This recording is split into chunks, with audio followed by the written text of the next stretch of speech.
অবশ্যই চাই, কিন্তু অবশ্যই চাই, কিন্তু সুন্দরভাবে আসুক।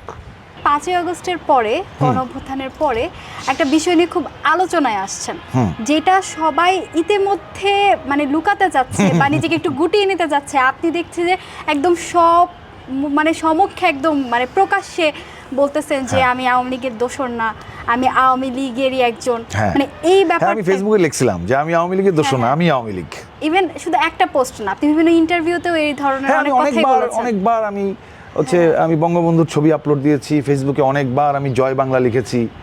কেন লিখবো না? মানে আমার কথা হচ্ছে আমি কেন লিখবো? মানে আগে তো করেননি, মানে 5ই আগস্টে আগে হয়নি, হঠাৎ করে পরবর্তীতে কেন মনে হয়েছে যে করবেন? আমি তো কোথাও ধান্দাবাজি করতে যাই নাই। কেউ কি বলতে পারবে কোনো মন্ত্রী এমপির সাথে আমার ছবি আছে? কেউ বলতে পারবে না। আমি কোনো মন্ত্রী এমপির সাথে দেখা করতে গেছি? কেউ বলতে পারবে না। আমার বাবা মারা গেছেন 2021 সালে, আমার বাবা আওয়ামী লীগের বড় নেতা ছিলেন। আমি আমার বাবার পরিচয় কোথাও দিছি মিডিয়ায়? কেউ বলতে পারবে? কেউ জানেই না। এখন অনেকে জানে। আমি তো কোনোদিন আমার বাবার পরিচয়টা পর্যন্ত দিই। আমার বাবা আমাকে বলছে যে অমুক জায়গায় যা, আমার কথা বলিস। আমি বলছি যাব না, দরকার নাই, আমি আমার পরিচয় যা করতে পারি করব, তাই না? তো আমি তো কোনো ধান্দাবাজি করতে যাই নাই, বা আমি তো কোনো অপরাধ করি নাই। এখন আমার কথা হচ্ছে 5ই আগস্টের পরে যেটা দেখলাম, যে মানে মুক্তিযুদ্ধের বিপক্ষের শক্তি যারা যারা বাংলাদেশটাকে চায় নাই, তারাই বাংলাদেশটাকে দখল করে নিছে। আমরা তো এমন বাংলাদেশ চাই নাই। এই দেশে যখন আমি 5ই আগস্টের পরে দেখলাম যে মুক্তিযোদ্ধাদের কলার চেপে ধরতেছে, মুক্তিযোদ্ধাদের অ্যারেস্ট করতেছে, বঙ্গবন্ধুকে গালি দিচ্ছে, যেই মানুষটা সারা জীবন আন্দোলন করলো এই দেশটার জন্য, তাকে গালি দিচ্ছে, মুক্তিযোদ্ধাদের গালি দিচ্ছে, মুক্তিযুদ্ধকে অপমানিত করা হচ্ছে, তখন না আমি আর নিজেকে কন্ট্রোল করতে পারি নাই। এটা কি কাইন্ড অফ প্রতিবাদ? প্রতিবাদ ছাড়া আর কি বলবো। আমি তখন নিজেকে কন্ট্রোল করতে পারি না। আমার মনে হয়েছে যে না, আমার মানে নিজের বিবেকের জায়গা থেকে মনে হয়েছে যে না, এইটা মেনে নিতে পারবো না। নিজেকে পরিচয় দিয়ে আপনি প্রতিবাদ করতে চাচ্ছেন সোশ্যাল মিডিয়ার থ্রু? হ্যাঁ, এছাড়া আমি প্রতিবাদ কোথায় করব?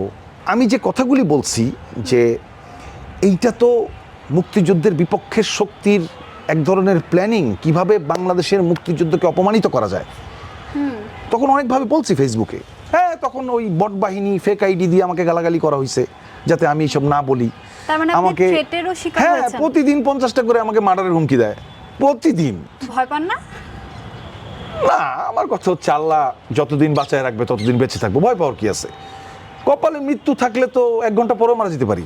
তো আমার কথা হচ্ছে এই যে বলা হচ্ছে যে কি আওয়ামী লীগ খারাপ, তো এখন আমার কথা হইতেছে ঠিক আছে, একটা বড় দলে ভালো খারাপ অনেক টাইপের লোক থাকে, তো সেই জায়গা থেকে কিছু মানুষ হয়তো খারাপ কাজ করেছে, এটা তো সব দলেই আছে, কোন দলে খারাপ লোক নাই?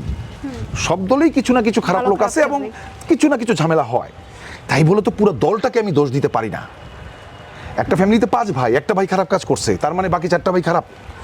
এটা তো আমার এটা বলতে পারি না। সো আমি জয় বাংলা বলবো, মুক্তিযুদ্ধের স্লোগান, বাংলাদেশের স্লোগান জয় বাংলা, এটা আমি বলবো।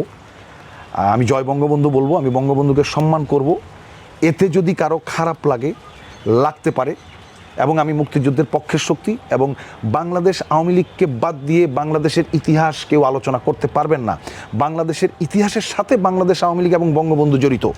আওয়ামী লীগের বঙ্গবন্ধুকে বাদ দিয়ে বাংলাদেশের ইতিহাস নিয়ে কেউ আলোচনাই করতে পারবে না। আপনি কি চান যে আওয়ামী লীগ আবার ফেরত আসুক? অবশ্যই চাই, কিন্তু সুন্দরভাবে আসুক। আমি চাই সুন্দরভাবে আসুক। হ্যাঁ, এই সরকার যদি ভালোভাবে দেশ চালাতে পারে আমার কোনো অবজেকশন নাই।